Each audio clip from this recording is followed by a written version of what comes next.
where it happened, 12 streets down.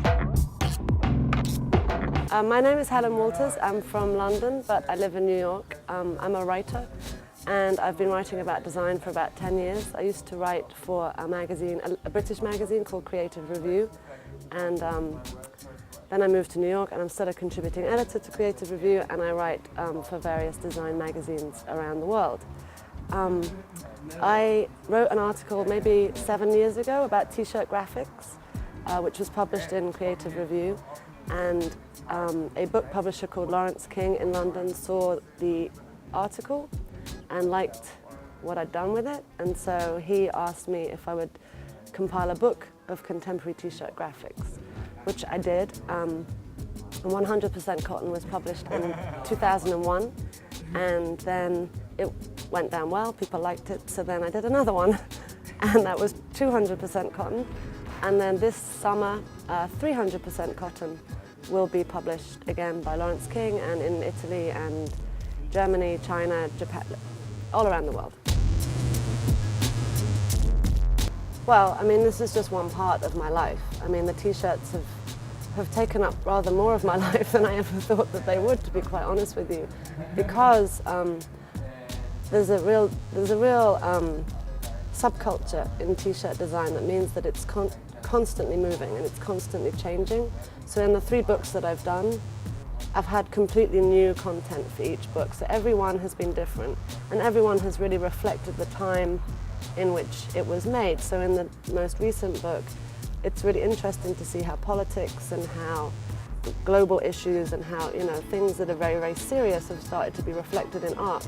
Whereas in the first book that I did, it was much more kind of carefree, and everyone was just about, you know, stupid graphics or fun, or, you know, who gave a shit about anything. But now it's become much more serious. So in a way, I could keep writing about t-shirts forever.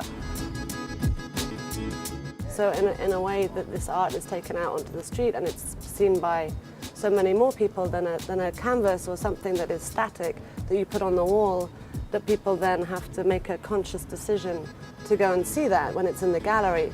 But if it's on a t-shirt, I can walk around, like someone will see it who wasn't expecting to see art that day, who was just going to work, who was going to the post office, who was going to get a coffee or something.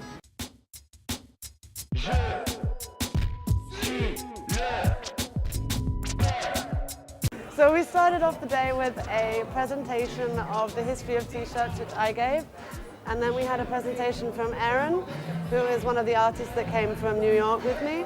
My name is Aaron Kroc, and I'm an artist from New York.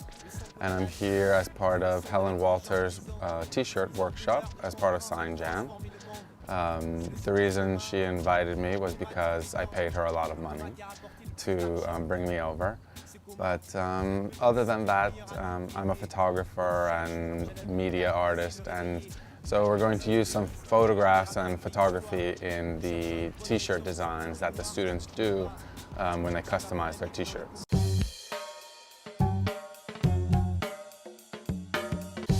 And he talked about street photography. So then half of the students, in fact all of the students, were sent out into the street nearby here to take pictures and photographs of anything they saw that they found inspirational. This weekend we're going to teach the students how to go out into the streets or into the crowd and take photographs that they can use as inspiration and use in their t-shirt making.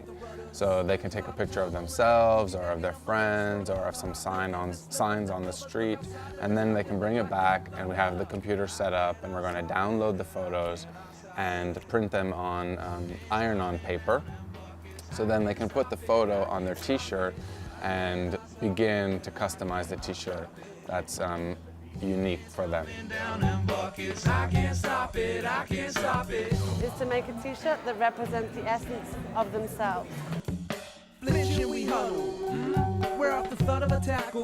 The t-shirt that is in Helen's book is an interesting piece because I didn't want it to be only a t-shirt. I made 50 t-shirts with a design on it, but I exhibited it as a sculpture. I wanted it to be a t-shirt that's not a t-shirt, so that there would be a contrast. So it was actually displayed on a shelf with a pile, and it was like a minimalist sculpture. But then also I could sell it one by one and you could buy it and have it as a souvenir.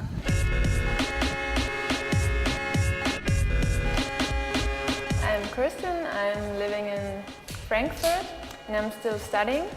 And I started this tape project in school, so it came that I did the book during the studies.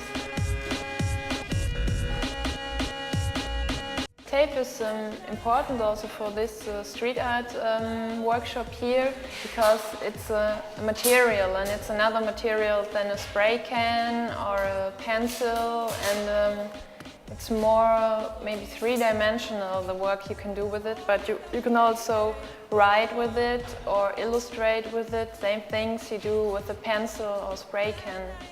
And so it's important that we are here and also have a tape workshop.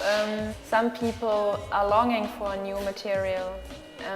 Students told us they're happy that they have tape or they can work with it.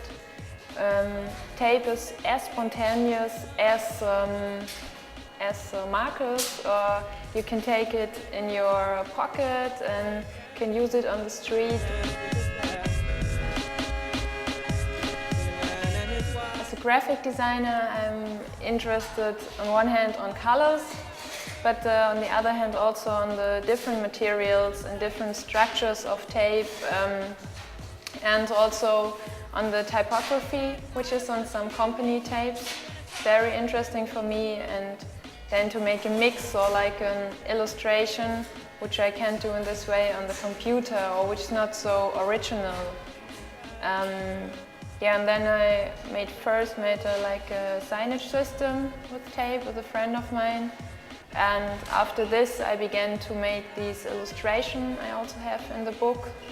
And yeah, after this I recognized there are a lot of people working with it. And yeah, then I made the decision to make the collection and to call the other people, hey. Yeah, maybe it comes from the daily use, or maybe it comes from America, I don't know, because they use it really for every shit. They use tape. If their bike or their car, they use it. They use it to fix their bumpers on the car. They use it for everything, and I don't know, I think they were forward, or they were like showing us what you can do with it, and there's a enormous platform on the internet from these duct tape.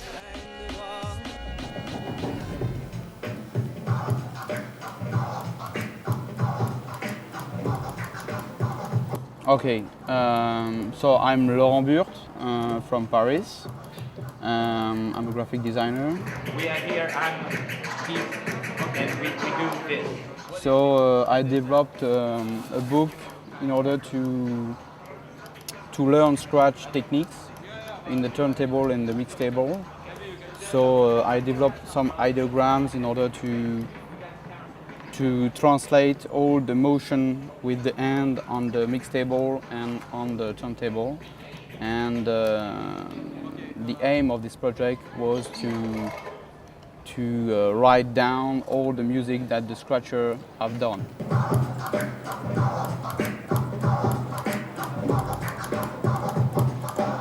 I defined all the scratch technique with famous DJ who's called DJ Need, Mr. Hash as well, and some other guy.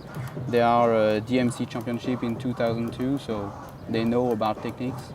And I find always 12 basic techniques, so I create 12 ideograms who translate the movement of the hands.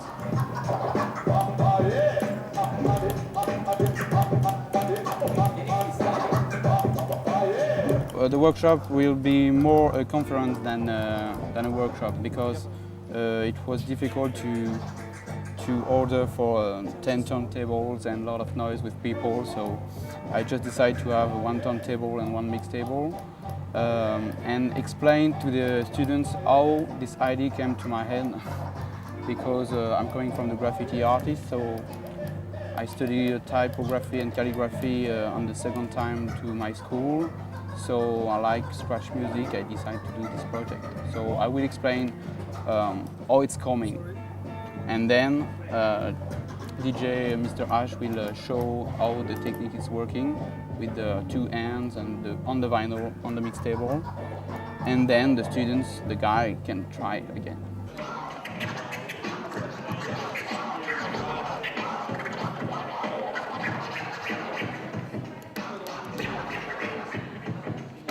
Why scratch graphic? Scratch graphic is based on the motion control of the vinyl and the mix table. So all the character is based on the forward and revert, and add the crossfader.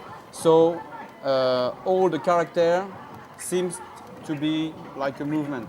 So you can learn very easily with the book.